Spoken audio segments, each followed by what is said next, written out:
British Gas, sponsors of Property on 4. It was like Chinese water torture. The water just was creeping, and it was creeping, and it was creeping. It started just before Christmas, and New Year came, and we had more rain. It just didn't stop raining, really.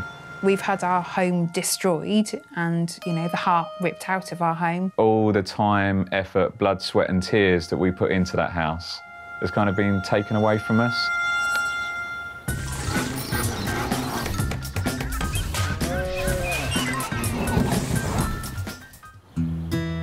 Home is a place where we go to relax, retreat, to be safe.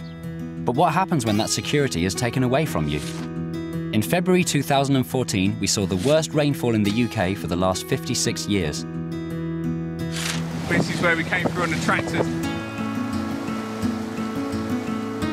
7,000 homes were flooded. Gavin and Bryony live in Moorland in the Somerset Levels, one of the worst affected areas in the country. This is their story. When we moved into the house, we didn't have a plan for how we wanted it. We just worked on each room by room, and the house just worked. It took us a while to find.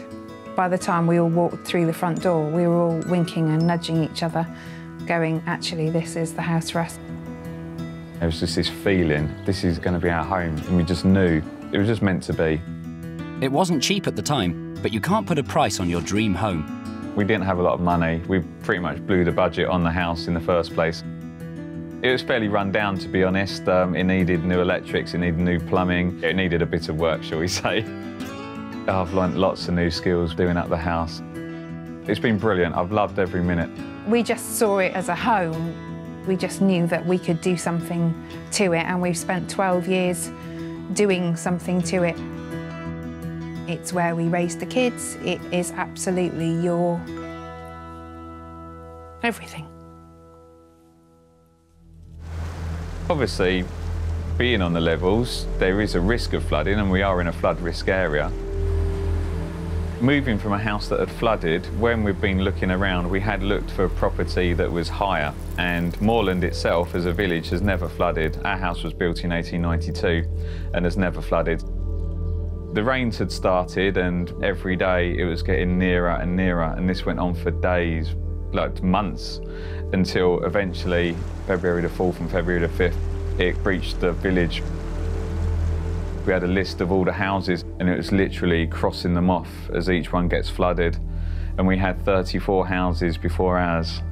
And when you crossed off the last one, the church got flooded, you're like, we're next. When the water did come in the house, it was kind of a bit of a relief, really. You're like, okay, that's it, we can stop worrying about that now. We had a call early in the morning, and she said, you've got 3 hours, you need to get out of the house. And by 11 o'clock, we had a helicopter flying over the top of us telling us to evacuate. It was the most surreal time you could ever imagine. I threw the kids and my mum and the dogs. At that time, I put the guinea pig in a hutch in the back of the car. You know, kids didn't have seat belts on. I just made them drive out so that they were safe, so that I could stay behind. We had the police and the Environment Agency sandbagging our doors shut, lifting our furniture.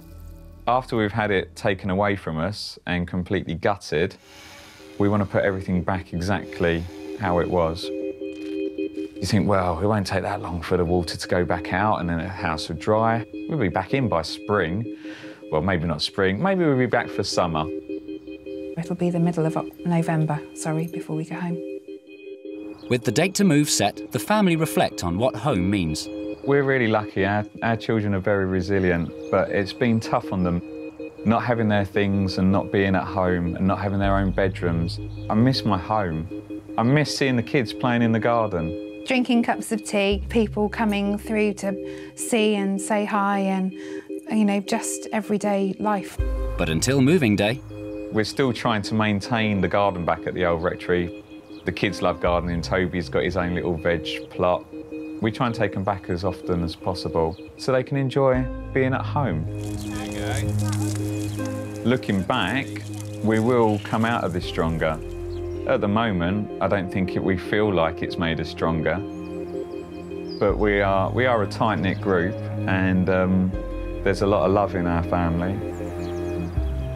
There's nothing better being able to stand there and look at our outlook and see the sun go down and think, yeah, this is home. And this is why we live on the Somerset levels, because it's beautiful and we love where we live.